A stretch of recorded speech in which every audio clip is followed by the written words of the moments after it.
Welcome back to your Friday Buckeye Talk from cleveland.com. Doug Lesmerises, Nathan Baird, and Stephen Means. We're talking Ohio State football schedules because we did get some new information this week about some future Ohio State schedules. And then we want to talk about the 2024 schedule. We don't know the Big Ten opponents yet. USC and UCLA are going to be in here. And then future scheduling philosophy. The three non-conference teams for 2024 stink. But is it a blip, or is it an indication of what's to come? So, schedules matter because who you play really affects the fun. And I don't think any Power 5 team wants to play 12 slobber knockers in a regular season schedule. But even when you're scheduling the teams you're going to beat, you kind of want to beat them fun. So, Nathan, what were the bits of information that we gained this week for everybody who has their pocket schedule in their fanny pack, in their wallet, in their purse, in their tote bag, on the magnet on the fridge? Hey, what's the 2028 Ohio State schedule again? Like, what did we learn? Steven, have you ever worn a fanny pack? Yeah, I've never worn a fanny pack. Are they? Yeah, we'll see. They're actually. Who's told you that? Yeah. Literally. Have you seen Marvin's fanny packs? They're like, you wear little designer ones now. They're back around. I don't know. But also, are they not called fanny packs anymore? They're called satchels. Yeah, that might be why they're back in. Somebody said we're not going to call these fanny packs, and then they came roaring back. I saw those Ohio State players wear those little satchels to the spring game last year, and did not think those were very fashionable either. So maybe I'm just out of touch. Anyway, here were the changes that were announced. The change for 2024 was they had an originally scheduled game against Western Michigan, moved that from the 21st of September to the 7th of September. That's the second game of the year, and they added a game for 2024 against Marshall. So along with the already scheduled game against Southern Miss, the season opener, those are the three non-conference games now for 2024. Southern Miss, Western Michigan, and Marshall. And then for two games were added for 2029 where there previously were no non-conference games yet scheduled.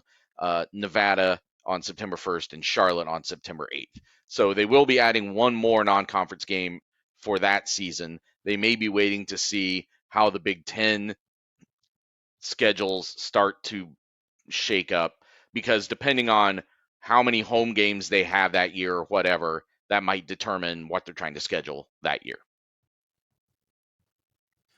So everything in the future is a maybe, and we've seen stuff change. It doesn't make me nervous, but it makes me curious. The new Big Ten, and again, for people, this is the final year of college football as we know it. 2024 is the beginning of everything new. It's USC and UCLA to the Big Ten. It's Texas and Oklahoma to the SEC. It's the 12-team playoff. So whatever we think, whatever is scheduled for the future right now, you can always get out of a contract. So the reason, Nathan, right, that they had to add Marshall for 2024 is because that was at one point a Washington series that was canceled. So we knew Washington was canceled. So the idea, Stephen, on the surface, the idea that the three non-conference opponents in 2024 are Southern Miss, Western Michigan, and Marshall. How does that make you feel when you think about those three? I mean, it's kind of annoying because it's a boring non-conference schedule at first glance. But you remember there's some bigger games coming up in the following years. And really, it just takes me back to 2019 when this non-conference schedule was pretty similar to that. Florida Atlantic, Cincinnati, and then Miami, Ohio. So maybe this is just what happens when you're scheduling out stuff and trying to put things in the right year. Every couple of years, you're going to end up with a schedule where you look at the non-conference schedule and go, that's not up to par with what this program should be playing every year. So first glance, I was a little, but then this might just be the deal. Every 5 years, this one just maybe gets a little bit more highlighted because you're also starting a 12-team playoff in this season. So let me tell you what makes me nervous. And no, nervous is the wrong word. Curious. Well, maybe nervous. No, not nervous. I'm curious. So it feels like right? What they've done is in 2024, they're thinking of the USC game as their major non-conference opponent. It's just that USC in 2024 is going to be a Big Ten opponent. They're playing USC in 2024. This schedule is confirmed. There is no doubt about it. The Big Ten is not going to add USC and then not have USC and Ohio State play in the first year that USC is in the Big Ten. The TV networks won't allow it. The commissioner won't allow it. Everybody wants it. The schedule as it stands, I'm actually, Nathan, a little disappointed that the gap. So the non-conference games are week 1, week 2, and week 4. August 31, September 7, September 21. I wanted Ohio State USC to be week 1. You're in? Let's go. Let's go. Let's do this right now. And that the introduction, and I can't remember where we talked about it, if we talked about it on the National College Pod or this one, but you have like a UCLA Michigan game and an Ohio State USC game. One's in California, one's in the Midwest. It's a monster doubleheader where the Big Ten says, hello, world, let's do this.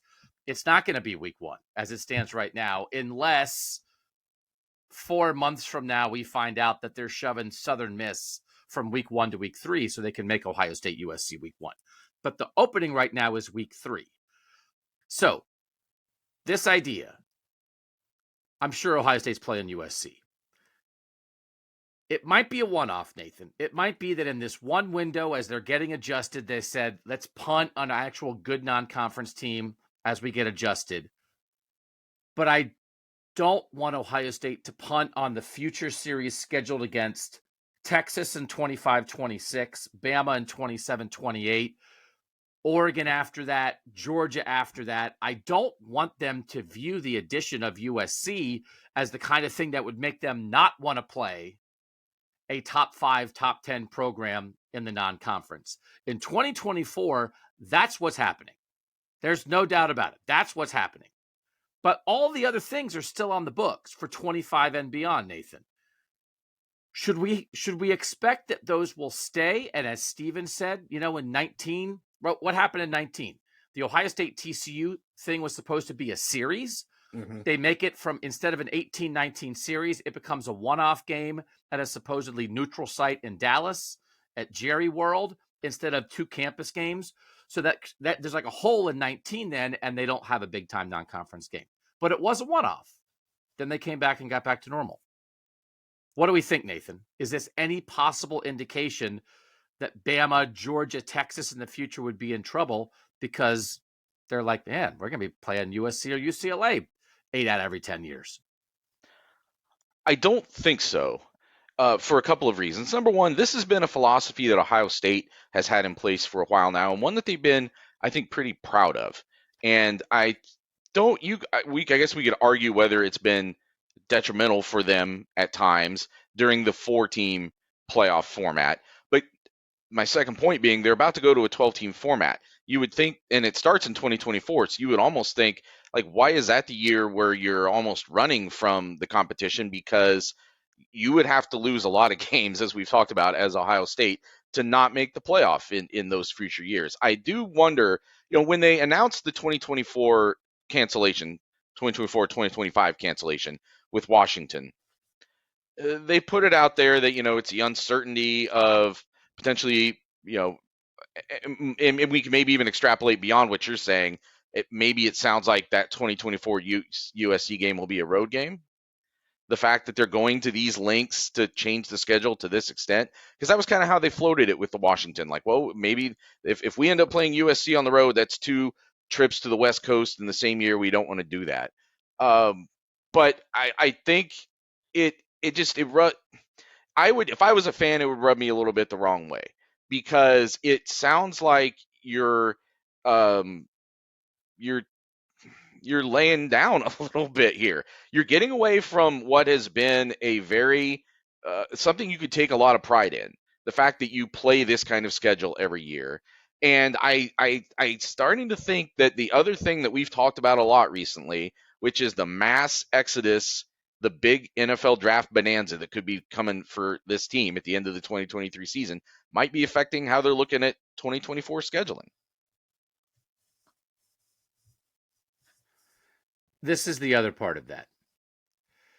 There's a report that came out this week from Brett McMurphy at the Action Network that the Big Ten is considering changing its current requirement that schools schedule a game against a Power 5 non-conference team. Like at the moment, like the Big Ten makes you do that.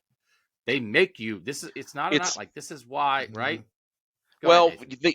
they do, but they don't. For instance, Michigan is about to, for the second year in a row, not play any Power 5 teams. It's more like a strong suggestion than a requirement. Okay. And do you have to have one on the books that then gets punted and then you can get away with it? Because they had UCLA on the books and then they did away with it. But There may be something like that. You basically get to appeal to not have to do it. Yeah. so they're considering doing away with that starting in 2024 because in 2024 Ohio State's not going to have it. So whatever, right? I mean, if it was under the current rules, they would be appealing or doing whatever in the same way that Michigan has for these 2 years. That Ohio State does not have one on the books for 2024 right now. But the rule or strong suggestion may fade away by 2024. Stephen, do you think it should be there? Do you think as we enter the new world of the Big Ten, where you're adding UCLA and USC, but it's not like every team in the conference is going to play? Well, I wonder though. I guess I actually probably think it will work out. Would that make sense? That No, every I Big still Ten think you team should. would play at least one of them every Yeah, year? yeah. I That's still think I mean, okay. because especially because in the 14, I get it. Why the 14 playoff? It's more. It seems like it's more of a strong suggestion than something that they're actually enforcing because you're trying to maximize your chance to make a playoff. Ohio State's making a playoff for the 12-team world unless they completely fall off a cliff. So you don't really have that built-in excuse to lay down or run from high level non-conference opponents anymore. In fact, it probably helps boost your seeding in your resume if you are a two-loss team. Instead of maybe being a 9 seed, you might get a 6 seed just because your strength of schedule and whatever else they come up with to seed these teams. And so you don't really have an excuse to run from this type of stuff anymore. So I do think in this world where it's less consequential to schedule that early non-conference big time game, if you lose it, then it should probably be enforced a little bit more. Nathan, what do you think? And again, the idea that whatever it is, how do you think, Nathan, it would ideally operate? Whatever it is now, which is obviously you said it's not a requirement because Michigan hasn't done it. Whether it's a strong suggestion, whether they move it from a strong suggestion to a come on guys suggestion, like what should it be, Nathan? It's one of those things that from a Big Ten standpoint, where they're sort of standing on this principle, and they do this quite a lot. I think it made a lot of sense. Like we're going to require everybody to play one Power 5 team. But the rest of college football doesn't fall in line with that. So then is it more important to stand on your own and have that principle, or is it more important to equate the playing field a little bit? I guess, though, my argument would still be I would stand on the principle, partially because it just makes your product better. And it makes your product better for your fans. It makes your product better for your TV partners. And number two, as we've seen, and Michigan has dealt with this. The committee knows who you played, and they will judge you, as Stephen was kind of insinuating, they will judge you based on that. So if you put together a flimsy winning schedule, a flimsy impressive record that isn't necessarily going to get you in and even a 12-team field because the committee cares who you played. So taking that into account, I think the Big Ten should keep again, if it's not a requirement, kind of keep it on the books. Keep that kind of guilting its partners, guilting its members into doing it. Maybe it isn't, or maybe it's a thing where like you have to do it 2 out of every 3 years, something like that. Just because I think you want to keep the product robust, and we can't pretend that because Rutgers will now have a conference game against UCLA instead of a conference game against someone else, that should negate having to keep one of those 3 non-conference games important in some way. Okay. Couple things to think about. Quick break. We'll be back on Buckeye Talk. Okay, so in theory, right, I do think also this might be, now listen, so the big time non-conference games are still on the books. So, but we have to worry about them potentially canceling them before they cancel them because it's too late. So the goal here is don't cancel Texas. Don't cancel Bama. Don't cancel Bama. Don't cancel Bama. Don't cancel Bama. Don't cancel what, Nathan? Don't cancel Bama. I just wanted to point out real quick, though. Just say that also. But those games were, I believe, all those games were scheduled before Texas and Oklahoma went into the SEC. So I don't know how that's going to affect the way they look at their future schedules. So it's not only on Ohio State to make sure that those games are played. So let's go to a tangential point here. The SEC is currently deciding whether it wants to have an 8-game conference schedule or a 9-game conference schedule. The Big Ten has a 9-game conference schedule. I think the SEC should have a 9-game conference schedule. I think everybody should have a 9-game conference schedule. If the SEC goes to a 9-game conference schedule, these games might get canceled. Mm-hmm. Because you say, we're playing well, we got to have 3 patsies. Like if we can't play the Citadel 4 times, we can only play the Citadel 3 times, then we're not like, okay, like that 9th conference game, which is what has happened. What has happened for Ohio State's 2024 schedule, the 9th conference game gets treated as the big time non-conference game, right? That's what we're saying happened here. If Alabama says, well, we'd like to play Ohio State, because Alabama's doing this now. Alabama's playing Texas right now. Alabama has Notre Dame and Ohio State and those kind of teams on their future schedules in campus games, which they never did before. But if they say, well, now we're playing Oklahoma or Texas, we're going to treat that like that game. We can't play Ohio State. So that is now a conflict. Stephen, what would you rather have? I think the SEC should play 9, but I also think I would do anything. I will throw my body in front of anything to make sure that this Ohio State-Alabama series happens, Stephen. What should Big Ten Ohio State fans be rooting for the SEC to do?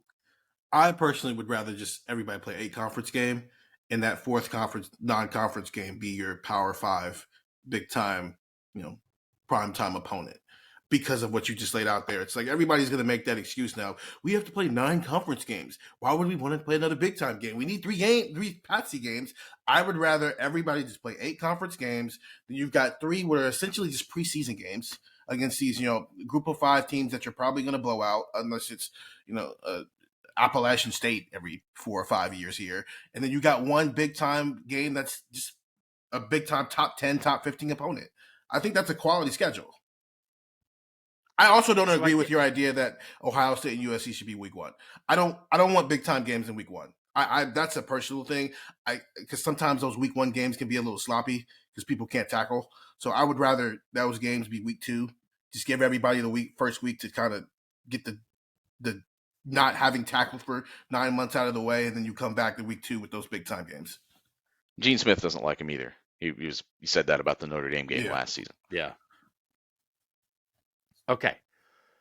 So keep that in the back of your head as you follow, because that SEC scheduling discussion is going on right now. They have to make a decision by next year. So like they're deciding this right now. And again, we'll get the Big Ten schedule for 2024 in like October, Nathan, something like that. So there were reports that it would be October. I've seen reports that it could be end of the summer. So, but it seems like we're still a couple months away at least. Yeah. Okay. So a couple things here. One is the idea that you need to have a strong schedule for the playoff, and that is important, and that is something that would drive teams and conferences towards saying, hey, yeah, no, let's make sure, even with non-conference games, let's make sure we're playing at least one big time non-conference game. I don't know if that's true. Like, I don't know if we have the evidence of that. And I do think I think there will be ADs and conference commissioners watching the 2024 playoff rankings very closely, because it will be the first. Okay.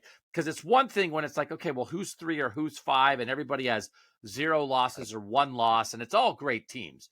When we're talking about 9 or 10, and now we're differentiating between, oh my gosh, there's a 3-loss team with an awesome schedule that's 7th, and there's a 1-loss team that's 11th because they didn't play anybody. Then everybody's going to be like, okay, we better schedule those.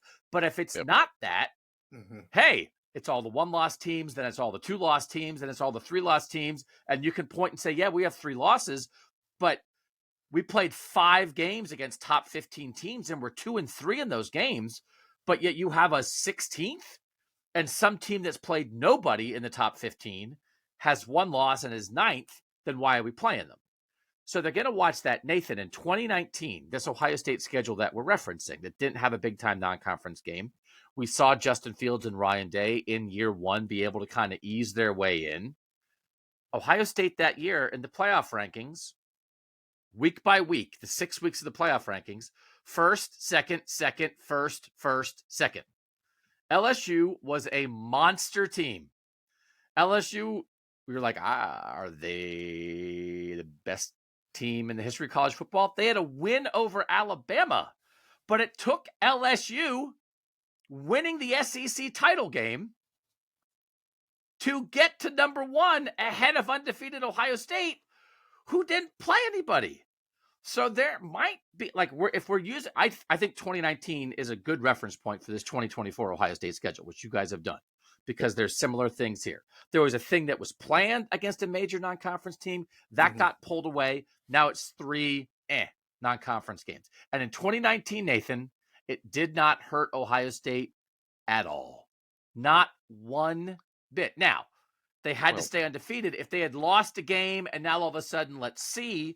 But the whole thing is, I don't know. You certainly decrease the chances of losing a game when you didn't have to play anybody good while Justin Fields and Ryan Day were kind of figuring out how to do this. So a couple things happened in 2019, one of which was they just eviscerated everybody. It wasn't like they were just winning against that schedule. They were opening people up every week. And what was the closest they came to losing a game in the regular season, I guess, was Penn State. That was, I think, like a 10-point game, and not one that they were trailing at any point in a significant way late in the game. So there's that to put out there. Number 2, the conference championship game did matter there because LSU went out and beat a team that was even a 2-loss. It was Alabama, right? That they beat, and it gave them their second loss. No, they beat. No, it would have been somebody Georgia, from the I East. think, in the conference championship. Yeah, it would have been somebody from the East, right? But they went out and won. Okay, that's right. They went out and won more convincingly. Ohio State had trouble with Wisconsin, and so that's why you saw those things flip there. So the results were still mattering when you played really good opponents, and how you beat them mattered. So I would. It's funny to me, like, will it play out the way basketball played out a little bit? And because I think over time people saw in the NCAA tournament how important, the RPI or whatever else was going to mean for whether you got into the tournament. But the way that conferences fixed that was not by going out and scheduling a bunch of non-conference powers necessarily. It was kind of closing ranks. And if you could have a good conference RPI, it lifted the whole conference up. There was kind of some chicanery that could go on there a little bit. And will that be the way the conferences look at it? Will you be better off? Will the SEC be better off playing 9 conference games because they'll get more credit for beating a worse conference team because it's an SEC team than they would for beating or especially losing to an even better out of conference team? And that's what I think they might want to do, which is, again, why it makes me a little nervous. Keep your losses in-house, because then every loss means somebody got to win. And if the goal is, what is the Big Ten's goal in the 12-team playoff? Every year, 3 teams in. That's the goal. Mm-hmm. So how do you do that? Well, what is the best thing that anybody in the Big Ten could have on its resume? A win over Ohio State. That's the best thing you can have. So if you're going to say, okay, maybe, and this gets into the second part of this that I actually think is a good thing for fans. If you emphasize having your best conference teams play each other a little more often, so that doesn't necessarily mean that Ohio State's going to play USC every year. But if we've talked about, we did a previous pod on what should the rivalries be, the scheduling models around that kind of thing. Ohio State's going to play Michigan every year. It's very likely that Ohio State's going to play Penn State every year. And then if you kind of lean in, and we saw this, which is why it's guaranteed Ohio State's going to play USC in the first year. As soon as Nebraska got here, they were like, hey, we have like a rivalry extra kind of cross-division rivalry thing. And Ohio State and Nebraska played each other a gazillion times as soon as Nebraska got in. They leaned into that. Now, it turned out that Nebraska stunk, but that was the plan. What was it, Nathan? 6 years. 6 years of that. In a I think row. one They good played game. Nebraska 6 years in a row. Yeah. On the opposite division, in a world where you should be rotating 3 teams through the other 7. They did Ohio State, Nebraska 6 years in a row. And I know they did it. Maryland and Rutgers weren't here right away. But so anyway, still, they emphasized it. So they're going to emphasize Ohio State, USC early, guaranteed. But Stephen, in that world, so here's the other thing. I think they might emphasize a little more Ohio State, Wisconsin. They might now we get to like now we're going to play the game of name another Big Ten West program that is kind of good. And you can't. So it's like, well, who else would you emphasize? Well, maybe whoever rises up a little bit. If Matt Rule gets it going at Nebraska, if Brett Bielema at Illinois is a real thing, if PJ Fleck proves that Minnesota is a consistent 9-win team, then maybe you make those teams. Let's make sure Minnesota and Michigan play a little bit more. Let's make sure Illinois and Penn State play a little bit more. And let's let Rutgers and Purdue bang each other's heads against the wall every year because they don't matter as much. I know I just said Purdue. Purdue just won the Big Ten West last year. You don't know who's going to be good in the West. But that idea, Stephen, There's not going to be a West. I know. But I'm saying but that idea is like of those former Western teams, who's going to be good 3 years from now? We don't know. We know Ohio State, Penn State, Michigan are going to be good. Because even when Michigan was bad under Harbaugh, they were still good. They weren't what you expected. That's the part of it, Stephen, that I think is good. I think we're going to see, I think we have to see less Ohio State Rutgers than we've seen. Because, this is my second point. Let's get to this main point. Ohio State has played Maryland and Rutgers every year since they came in, except they didn't play Maryland in the COVID year. They are 17-0 against Rutgers and Maryland. And Indiana hasn't beaten Ohio State since the 80s. Those are 3 guaranteed games for Ohio State on the current structure every year. And most of the time, they are the equivalent from a competitive and interest standpoint of a MAC game. What is the difference between Ohio State playing Rutgers and Ohio State playing Bowling Green? Other than that, if it's at Rutgers, you can go to see a Broadway show. I don't know. They might have Broadway shows in Toledo. Do they?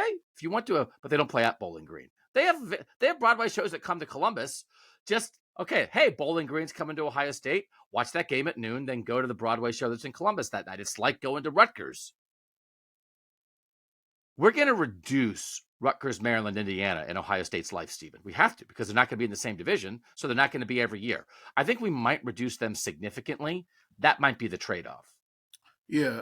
You might get less Bama, Georgia, Texas because you're getting more USC, but you also might get less Rutgers, Maryland, Indiana, which makes it a little easier to stomach a little more Marshall, UConn, Western Michigan, Ball State, who are all on future schedules. You sound like an athletic director putting together a schedule right now because I'm guaranteeing you this is the conversation they're having where it's like you're not raising the ceiling of your schedule, you're raising the floor of it. I would assume that Ohio State / Michigan versus USC / UCLA is every year. Some combination of Ohio State is going to play Penn State and Michigan in either USC or UCLA. Michigan is going to play Ohio State, Penn State in either UCLA or USC. Penn State too. I'll throw them in that as well. You're going to play one of those 2 LA teams. You're going to play Ohio State and Michigan every single year because that's your product as the Big Ten. Those are your 5, that's the 5. Those are probably the 5 faces of the Big Ten going forward. And then the other 5 or 6 conference games, depending on whether they stay with 8 or stay with 9 or go back to 8, just kind of depend on what the scheduling can look like and how you work things out. So sometimes it'll be Maryland, Purdue, Illinois, Nebraska on down the list, but it's just everybody else is rotating. But those 5 guys have to play each other basically on a year-to-year basis because that's maximizing your conference the same way that the SEC will probably feel the same way about Alabama, Georgia, Texas, Oklahoma, and maybe LSU. So one thing to keep in mind that could make that difficult, I totally get where you're coming from on that, but they've talked about this idea of, like you already said, Doug, Michigan, and Gene Smith told me Penn State was also locked in as an annual opponent, still to be, finalized, but he told me that last fall. And then there'd be a third team, and if that's not UCLA or USC, now you would be locking in like 3.5 opponents. And the other thing's it won't be. Right. So there's no chance. Gene told me, and other people have reported this, that there's a push by the ADs or presidents or whoever that they want everybody to play home and away every 4 years. So the more things that you lock in, even unofficially, the harder that gets. So I don't know that it will be every year for USC, Ohio State, or UCLA, but it probably will be frequent. They may just not be able to codify it quite every year. But and again, we can use history a little bit here. They had, I think, similar aspirations that weren't quite as locked in the past. But yet, when you had Purdue and Indiana in opposite divisions, they locked in that crossover East-West rivalry every year, which meant Ohio State played Purdue less frequently than Ohio State played everybody else in the West. And you just kind of lived with it. And every now and then you'd look up and be like, wow, Ohio State and Purdue haven't played in 7 years. And it just was a thing. So you could say, hey, by the way, we're going to do this, we're going to do that. We're going to have 3 rivals that you play every year, and that's for everybody. And everybody else we're going to rotate through. But by the way, Ohio State, Michigan, and Penn State, they're all going to play either USC or UCLA every year, by the way. And then everything else rotates. And if that means that Ohio State, you look up and Ohio State hasn't played Maryland in 5 years, maybe you do. But also it makes TV people happy. And it enhances like resumes for everybody, because you're going to lose. The thing that that's going to be hard about the playoff era is 3-loss teams getting in. Like it's hard. We haven't had 2-loss teams don't get in right now. It is hard to wrap our heads around but absolutely 9-3 teams are going to get in, but it's going to be the 9-3 teams that have at least one humdinger of a win that shows you what their ceiling is.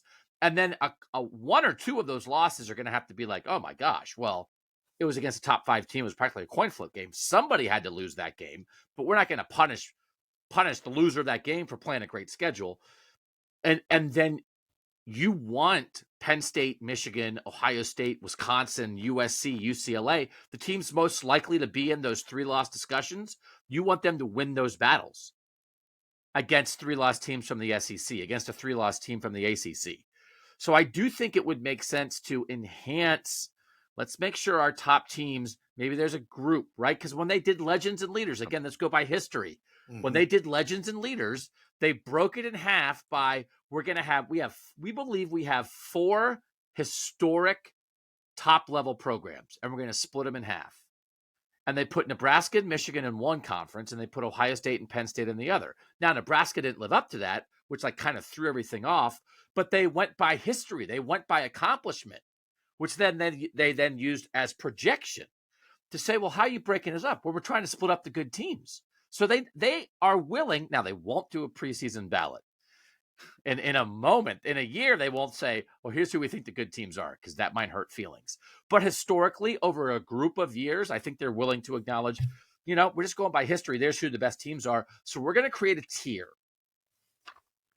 We're going to create a USC, UCLA, Wisconsin, Ohio State, Michigan, Penn State tier. That's the 6, and the other 10 are the 10. And that top tier of 6, we're just going to make sure they play each other a lot, because it's good for TV, it's good for playoff resumes, and it's good for fans to have. And then, it doesn't mean. And by the way, Purdue and Rutgers and Northwestern and Illinois should be fine with that, because then they have to play those better teams less often, which increases the chances of those teams being good. So I think, Stephen, there's a path to that where you have the rivals, which are historic and geographic, but then you can create a tiers based on competitiveness that enhances the in-house schedule.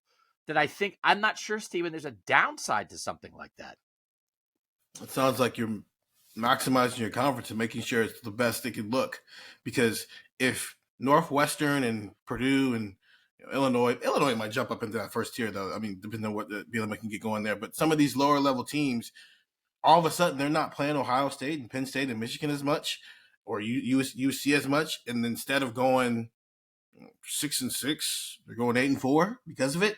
It's like the bottom of our conference is 8-4. The top of our conference is also like 10-2 and 11-1, but that's because they're beating up on each other. That's essentially what Nathan brought up the basketball. That's essentially what happens in basketball. a lot of the times. It's why it always looks so mashed up, is because they just beat up on each other, and then we all think the Big Ten is a good conference. And then obviously it gets to the NCAA tournament, and we find out, no, they're a terrible conference. But that's what they do in basketball. They make it look like they have the right teams beating up on each other, and it makes the conference look a lot more competitive than maybe it is sometimes. That basketball reference that you guys have both used is really interesting now because it's worked. Because what's the goal? Get teams in. Because what happens when you get teams in the NCAA tournament? You get shares. You get money. The more teams you get in, the more money you make. And then once they get there, if they lose, you get more money for every round they advance. But you can't control that because you can't control how good the teams actually are, Nathan. You can maybe control how good they are perceived to be. And there have been times when I've referred to Nick Saban as a diabolical scheduling genius for the fake good teams that Alabama played in football at neutral sites. And perhaps all along, the diabolical scheduling geniuses were located in the basketball offices of the Big Ten that tricked the world and be like, well, I guess we better put 10 Big Ten teams in. They're all 11-9. They must all be good. And it's like, nope. And it actually turns out none of them are good, but we tricked you. And it wasn't just the Big Ten that did it well in basketball. Like the MVC did it well for years too. Like a perception of how tough some of those mid-major conferences were. Maybe they were, maybe they weren't. But I'm glad you brought up Alabama because there is a test case out there that speaks to what we're talking about. The reason Ohio State can say that during the entire 4-team era, if you applied the 12-team playoff retroactively, they're the only program that would have been in every year is because Alabama missed the playoff in 2019. That Alabama team went 10-2 in the regular season. It lost to LSU, as you said, maybe the greatest team of all time, by 5 points, 46-41. It lost at Auburn in the last game of the regular season, a top 15 Auburn team, by 3 points. And on Selection Sunday, Alabama was 13th with those two losses and a 10-2 record because its non-conference schedule that year was Duke 42-3, New Mexico State 62-10, and Southern Miss 49-7. The Duke game was neutral site, the other two at home. So the question is, do you believe in the future? Because in 2019, it was very easy for the committee to say, oh, yeah, 12th, 13th, whatever. It doesn't matter. It's not going to change anything. Only the 4 teams at the top. Are you going to tell me that in 2024, the same thing plays out with Alabama or some team very much like Alabama, that it doesn't make the playoff with that same resume? I think it makes the playoff with that resume. Now, because 12 all of a sudden means a whole lot. And you've got to be top 11, actually, because if the group of 5 conference champion is outside the top 12, now they're bumping out the number 12 team. So I think that Alabama team, easy to say, to speculate about the past. But there's already been some cases that will probably be tried from a different vantage point in the future than they were tried in the past. So you think you are not preparing Buckeye Talk listeners for a scenario where in 2024 Ohio State beats Michigan but loses to USC and Penn State, both of whom are top 10 teams, and make the playoff, and Ohio State is 12th and out of the playoff in the rankings on Selection Sunday with 2 losses. You think that would not happen? They would make it. Okay, right? I think You're making them happy, not nervous. Yeah. Yes, I think they would. I think they would make it even with that schedule. But you do have to. And I don't even know if you have to beat somebody. I'm trying to think like what's the best win on this Alabama schedule? At Texas A&M at the time. Like then they beat Michigan in their bowl game. But you know what I'm saying? Like reputation can carry a lot when it's on the line like that. And maybe not so much between 4 and 5. Because we've seen cases in recent years where Alabama thought it could maybe like strong arm its way into the conversation, and really this past year, and it didn't really happen. But you're talking about 4. Like 4 is a very select number. You start talking about 12, then I think there's going to be more leeway for a program like Alabama or Ohio State to find its way in. So that gives further credence to the smarter way to do it would be the 9 conference games, but don't require the Power 5 matchup because again, it's all about making the conference, any conference opponent, have greater value. Nick Saban's entire spiel this winter when he was talking about why Alabama should get in the playoff, and it was basically because we're Alabama. You really think we can't compete with these teams? That spiel works in 2024 when you're Alabama, Ohio State, Georgia. It's look at our team. Do you really think we won't compete with a lot of these teams? We're gonna. I think you might see Ryan Day do that one day in the next 5 or 6 years if they're right there on the border. And I do think the other thing you have to keep in mind is that the Big Ten has lived in a world where the conference championship game for Ohio State and Michigan has been viewed as a sure thing. Nobody was ever worried about Ohio State or Michigan going to the Big Ten conference championship game and losing because the West couldn't compete.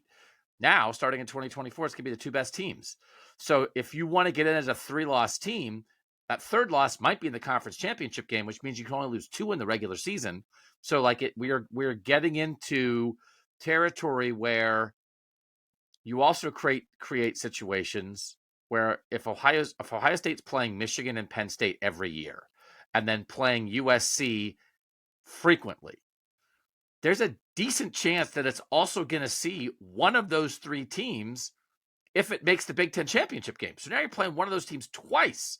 So now 4 of your 13 are against those teams. This is the things that you have to keep in mind. And again, I'm sure, right? So what are you trading out? Where we're trading out when Ohio State's gone to the Big Ten championship game in the past, we've been like, okay, well, can Wisconsin actually cover Ohio State? Well, is Northwestern going to do anything against Ohio State?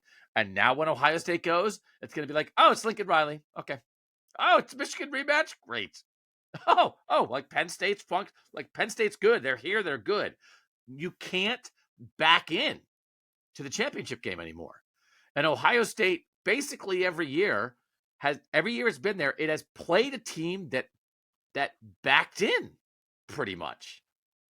And the result is that, they've had a lot of success there. And the one time, they didn't face a team that backed in, that Michigan State team in 2013 was pretty darn good.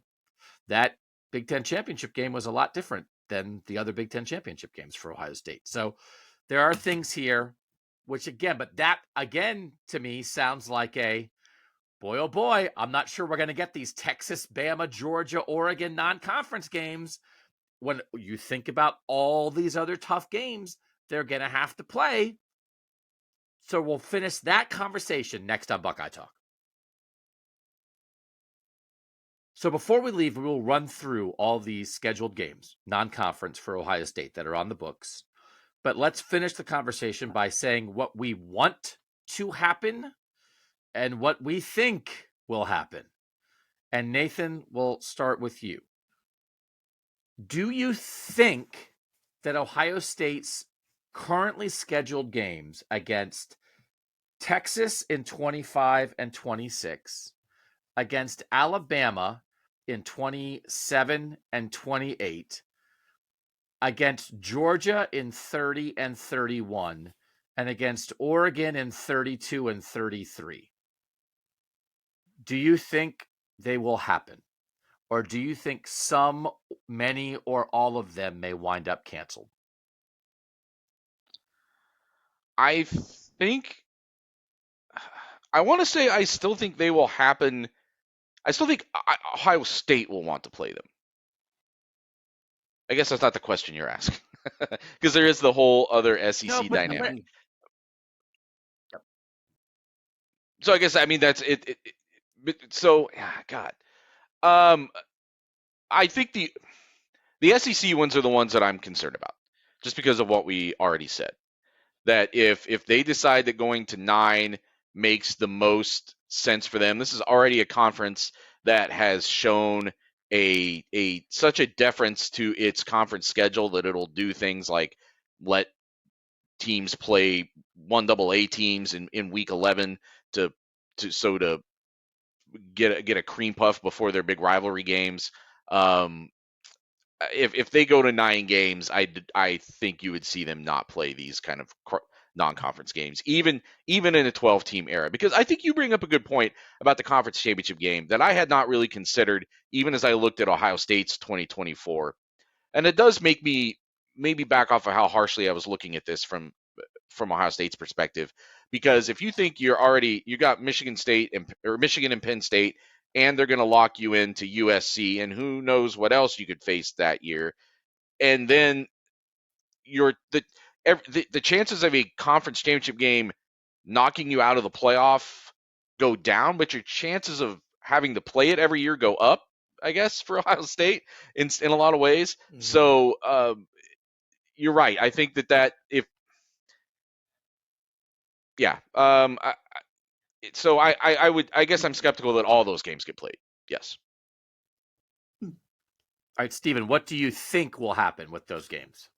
I think I am most confident that the Texas game gets played because we're not that far away from it. I think the further we are away from the game being played, the more likely it doesn't get played, because the more time you have, the more you start thinking about stuff. That Georgia game in 2030, I would be confident saying that's probably not happening. And then the Alabama game, I'm about 25% positive that game happens at this point, as we've sit here and we've talked this through about what actually makes sense for everybody involved. So I'll stand out for the Texas game, because Texas is still kind of new. It's right around the corner. We're almost there. You can see the light at the end of the tunnel, but the other ones, no. I have no faith in those. So I think I might be opposite of that, because I think there's a chance that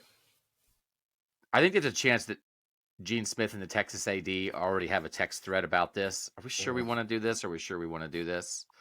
And then there might get a little evidence, and Texas might be 3 games into an SEC schedule in 2024 and call Ohio State and be like, we're out. We are not also playing you next year. And that they both wind up scrambling. They might both have backup teams already on the hook for this. I agree that Georgia, that far out, just seems, it might be, the sport might be even more different than we can possibly imagine right now by the time we would get to a Georgia game that's in the 30s. I think the Alabama game stays, because I think Saban will be around for it. I think Saban has enough ties to Ohio that he'll want to play it.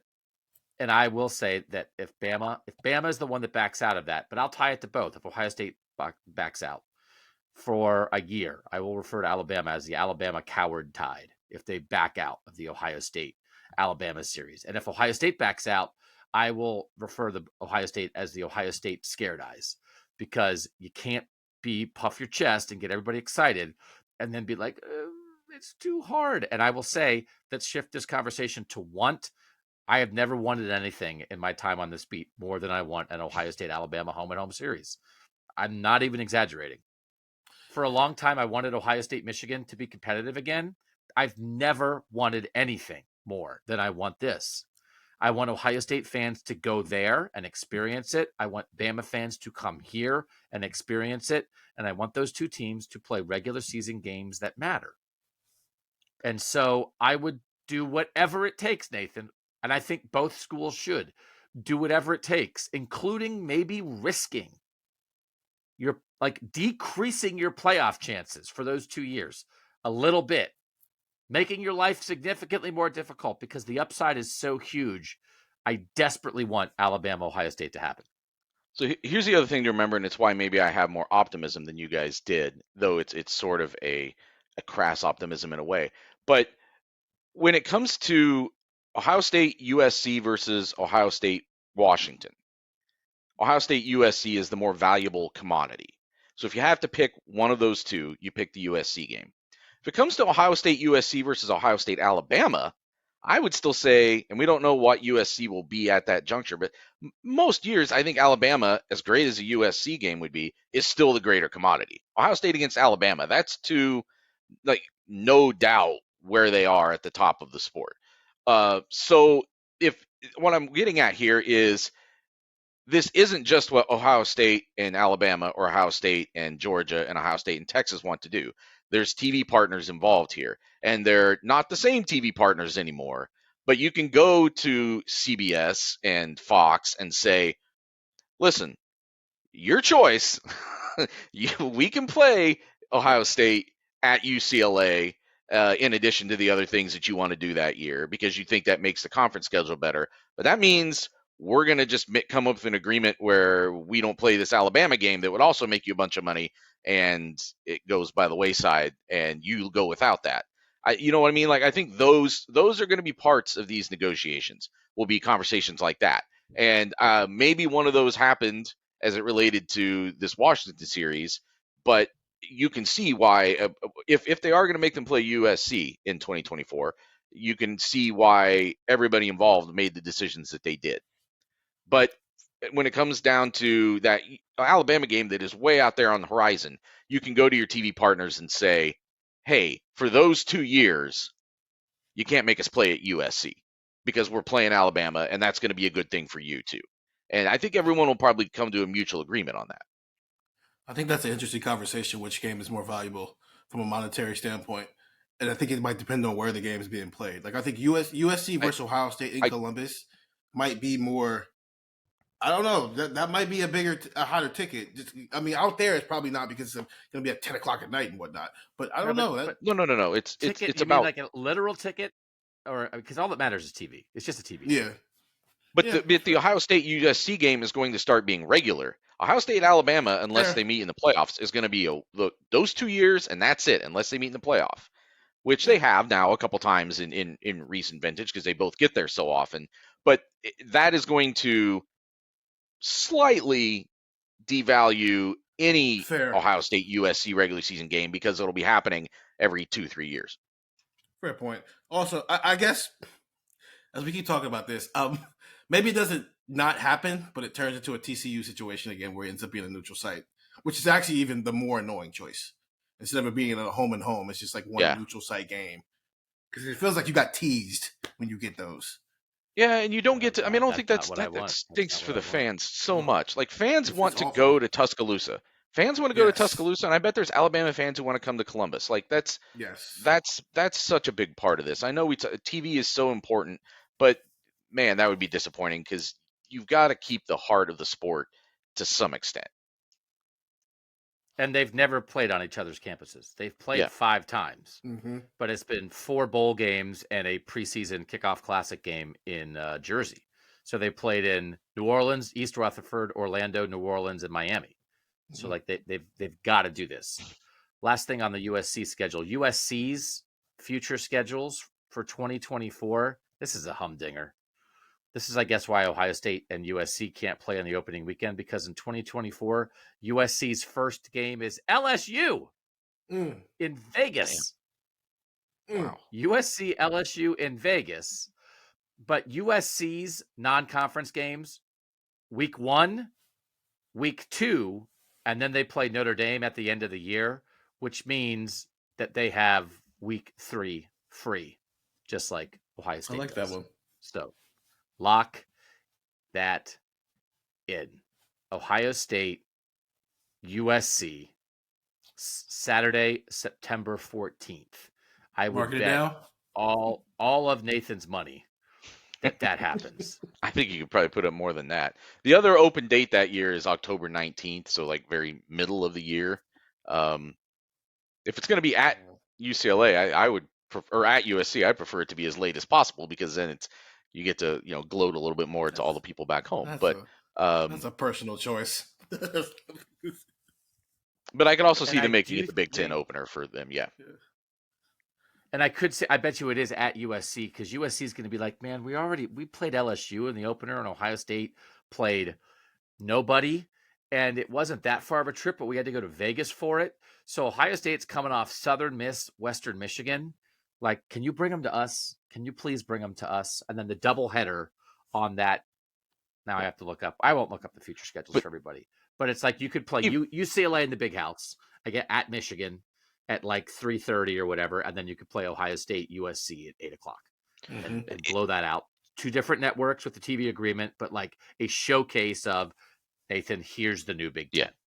Well, yeah, and even more than that, you're bringing the Big Ten to Los Angeles. Like it's breaking the ground on the Big Ten in Los Angeles. I mean, I know obviously the Rose Bowl and everything else. But like it's I think I'm of all the things that we've talked about speculatively on this, things that we don't know, I'm most convinced that they're playing at USC next year. And the other thing is, I'm looking at that 14th. Shoot, UCLA screwed it up. Michigan is open on the 14th, but Michigan plays Texas in week 2 in 2024. Michigan hosts Texas, but they're open. They have an open date on the 14th. Their non-conference games are week 1, 2, and 4 in 2024, just like Ohio State. UCLA's non-conference is week 1, week 3, week 4. So they have week 2 open. So it might take some finagling here. We'll figure it out. I don't believe in that Michigan-Texas game either. Yeah, I mean Texas. Texas is reeling. It sounds good, Texas. Know what's happening. Yeah, it all sounds good until you actually have to go play the game. So again, that was scheduled when like 9 wins seemed like maybe it was Harbaugh's ceiling, and now all of a sudden it's like, wait, what?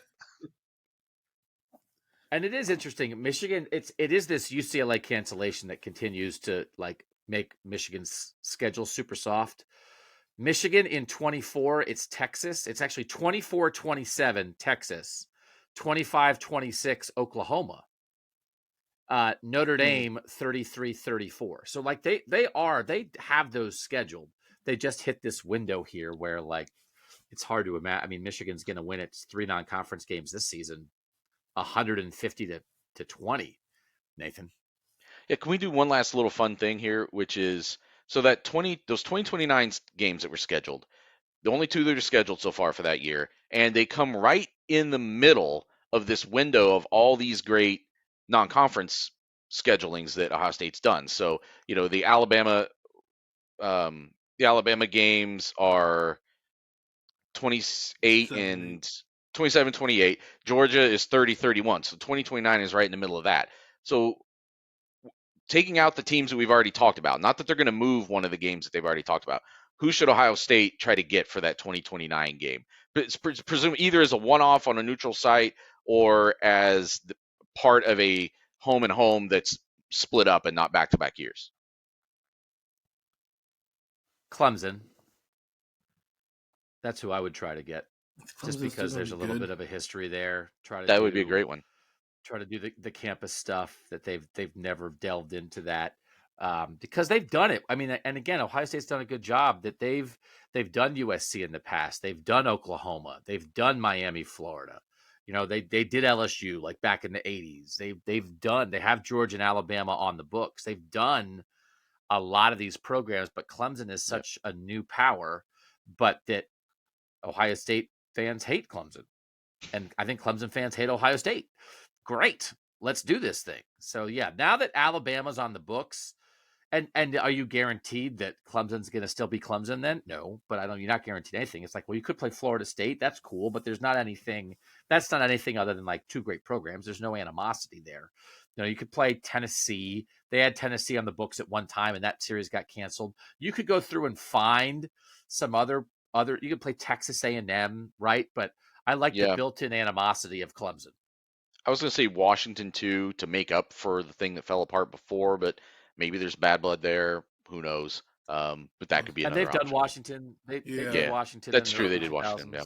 I would maybe said Oklahoma just because another decent league football team. But no, I'll go out on the ledge since we're having fun with this.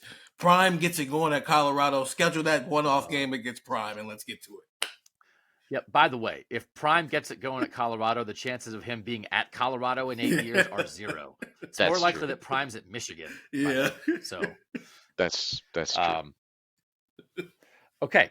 So Nathan, can we run down? Well, I have it here. I have the Ohio State future schedules. I just want people to know what the plan is because again, like we also may get to the point where college football doesn't schedule games 10 years out because they realize the sport changes so much that you just wind up paying teams off to not play them. But as it stands right now, non-conference this year in 2023, Youngstown State, Western Kentucky, Notre Dame. Is that still right? They're playing Youngstown State this year? Yeah. Yep. Wow. Youngstown State. Trust is from there. 2024, Southern Miss, Western Michigan, Marshall. On the books for 25, Texas and UConn. 26, Ball State at Texas, Kent State. 27, Bowling Green, Alabama. 28, Buffalo, Alabama. 29, Nevada and Charlotte. Nevada. I always say Nevada, and that's wrong. Nevada and Charlotte. 30 at Georgia. 31 home Georgia. 32 at Oregon. 33 home Oregon. 35 Boston College. 36 at Boston College. That's never going to be played because I think they just scheduled Boston College because Martin Jarmon, former Ohio State AD, was there for like a couple of years. And then it was like, oh, let's push this back. And like Martin Jarmon's going to be a grandfather in the Ohio State AD by the time they cancel the Boston College Ohio State series. So I did think, Nathan, a part of what those Nevada and Charlotte games for 29 made me a little apprehensive. That's part of where my apprehension came about this, because it's like, man, they are in a hurry to schedule sort of weird, not bottom tier, but third tier games for 6 years from now. They sure are making sure they lock in a couple easy wins against non-MAC schools that they can say like, well, it's not the MAC. And it's like, yeah, it's Charlotte and Nevada though. I think, Nathan, that's maybe where my apprehension about this game, because then all of a sudden, well, we have Nevada and Charlotte, and all of a sudden you throw Rice into that. It's like, hey, there's our non-conference schedule, and it's awful. So I don't know, Nathan, that got my ears up, but we know the bottom line is we know they're going to play 2 games like that a year. Just don't play 3. Because the difference of if you have Nevada and Charlotte and then you add Akron to that, it's terrible. If you have Nevada and Charlotte and you add Clemson to that, it's great. But we have Nevada and Charlotte locked in, Nathan, which caught my eye and started this pod topic. Right, and the apprehension is that because that third spot is open, it can still be the MAC team that those guys aren't replacing. You're adding another one onto there.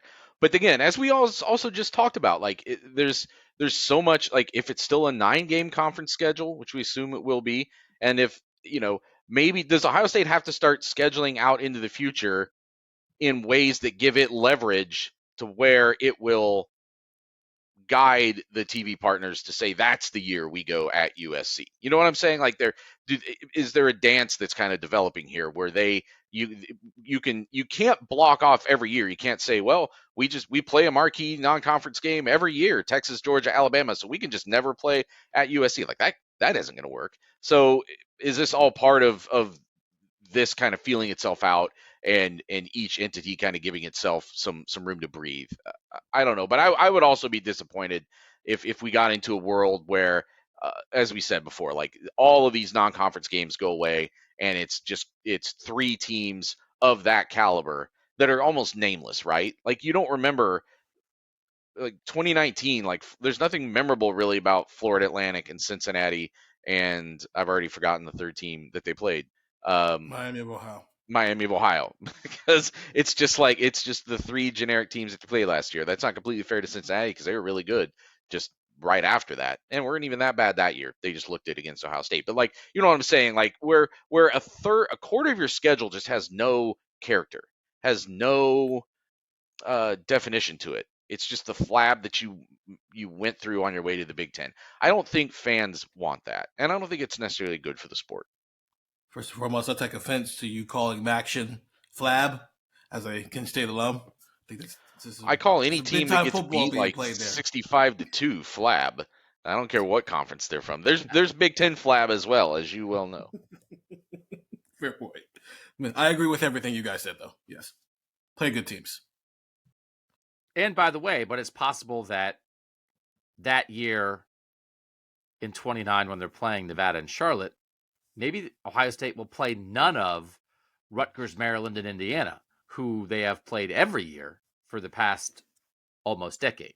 So, and the other thing that I wonder about, like with the USC stuff, if you look at the Ohio State future schedules, the road games against the major non-conference are in the even years, because that's the year that Ohio State gets Michigan at home is the even years, and they're at Michigan in the odd years. So it's not a coincidence that it's 26 at Texas, 28 at Alabama, 30 at Georgia, 32 at Oregon, because they don't want to play 2 really tough road games. So then what do you do with USC? Do you want to play at Alabama and at USC the same year? Probably not. So then, but do you even want to play USC at all? But I do think the trips they make to USC are perhaps more likely to be the years where their major non-conference foe is at home. So it's like we have Bama at home, we'll go to USC. Well, that's also the year you're going to Michigan. So now you're going to Michigan and USC in the same year. Like I don't know. The schedule, there are ways in which they've never like had that before, like in the Big Ten. There's never been years when you've had to play teams like USC, Alabama, and Michigan all in the same year. There's like 3 of the 6 best programs in the country. So that's a new world. So it's just, again, they're going to have to figure it all out. But you understand that they're talking about it and the balance, the monetary balance for Gene Smith of how many home games do we have? We'll have this non-conference road game with tiered ticket pricing and that kind of thing. The Michigan home games drive, and that might be as much as anything. The Michigan home games drive season ticket packages because it's like, well, I don't really want this season ticket package, but I want a guaranteed Michigan game. And then you know what's going to drive a season ticket package? Bama and the shoe. Season tickets are going to be flying off the shelves, but you don't want Michigan and Bama in the same year. So then it's like, well, we want USC in here. We want to drive tickets because TV matters the most. But I think they always want to have 1 or 2 games to hang the season ticket package on to make people get the other lousy games. But all that balance, Stephen, all the balance is absolutely, Gene Smith has the little, just like with a draft board or a recruiting board, they're moving all the pieces around to figure out what Ohio State's ideal version of a schedule is. And then they half-ask, half-tell the Big Ten and the TV partners, this is how we want it to work out. Because, Stephen, that balance really matters for a variety of things. I think that headache might work itself out, though, because you also don't play Penn State and Michigan. One's at home, one's away every single year. So now you're just adding another variable to that. If just because we're creating scenarios here, because that's what we do. If you're playing USC and Penn State at home that year, then you're probably in this situation where they're also playing a big-time non-conference opponent. Then Michigan and the non-conference opponent would be your road games. And then the next year it flips. It's where the Michigan and the non-conference opponent are the home games, and Penn State and the USC are at home. I think that part of it can start to work itself out because it's like you're throwing all this on the board, and then when you're thinking about it in your head, it seems like a lot. Some of this stuff might just be throw it on a board and look at it. It's like, oh, that's easy. We're going to play Penn State and Michigan at home. And we're going to play USC in our non-conference game on the road this year, and then it'll flip the next year. And it is interesting because, like, right now, the Penn State and Michigan stuff is opposite for Ohio State, right? They always have one of those home and one of those away. But when you bring in USC or when you bring in playing Wisconsin more often or where those kind of things, like, well, that changed. So, and maybe I do think in the end, it might just be everything's a little less paired. You know, and so like you can say like, well, in a 4-year period or a 6-year period, we want to do this, but there might be times when a team is playing one team 2 years in a row at their place, but it'll all work out in the wash. So it's more complicated, and I just hope they don't sacrifice too much because I do think in the end, good schedules probably will help you, but also 2019 shows you that sometimes if you just beat the crap out of lousy teams, the playoff committee likes that as well. Okay. Schedules matter. It affects your Saturdays. It affects your enjoyment. It affects money. It affects resumes. It affects everything. So that's why I wanted to take an hour and do that for now. That'll do it. Make sure you're reading cleveland.com/OSU. For Nathan Baird and for Stephen Means, I'm Doug Lesmerises. And that was Buckeye Talk.